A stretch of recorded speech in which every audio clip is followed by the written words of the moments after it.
Shadows of the dying. It's late at night and a woman walks through a dimly lit alley. Her face is pale, her eyes haunted, as if she's seen too much. The air feels heavy, almost suffocating, as if death is lingering nearby watching her. She brushes past the stranger, barely noticing them, but then it hits her like a flash, like lightning in the wind. Suddenly she stumbles, her breath catching in her throat. Visions flood her mind, image of the stranger's death vivid and horrifying. She gasps, her heart pounding for a moment. She's overwhelmed by it, the weight of knowing that how they'll die. She steadies herself, her face twisted with sorrow and fear, but she keeps walking. She always has to keep walking. Back home, she sits on the edge of her bed, drained and exhausted. Her hands grip the side of her head as if she's trying to block out the images replaying in her mind. The stranger's death over and over again. The room around her darkens, but not because the sun is setting, it's because of something else, something darker.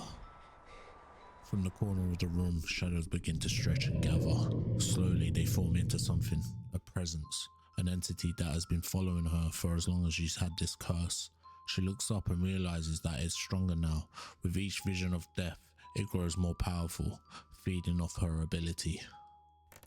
She tries to run, but no matter where she turns, the shadow is there. The apartment twists into something unrecognizable, a maze of endless hallways that shouldn't exist. The faces of the dead line the walls, their silent, empty eyes following her every move. Her breath is shallow, her heart races. She's trapped in this nightmare with nowhere left to go. The air grows thick, oppressive, and she knows it's closer than it's ever been. She turns a corner only to find an entity waiting for her, its dark form looming, filling the space with terror. She freezes, her body tense, unable to escape. She runs until she reaches a dead end. There's nowhere else to go. The walls are closing in and the entity looms larger than ever. It presses down on her, but instead of falling to her knees, she stands tall. Her back is against the wall, but her face is set in a quiet defiance. She raises her head, her eyes locking onto the shadowy figure. There's no more running, no more hiding.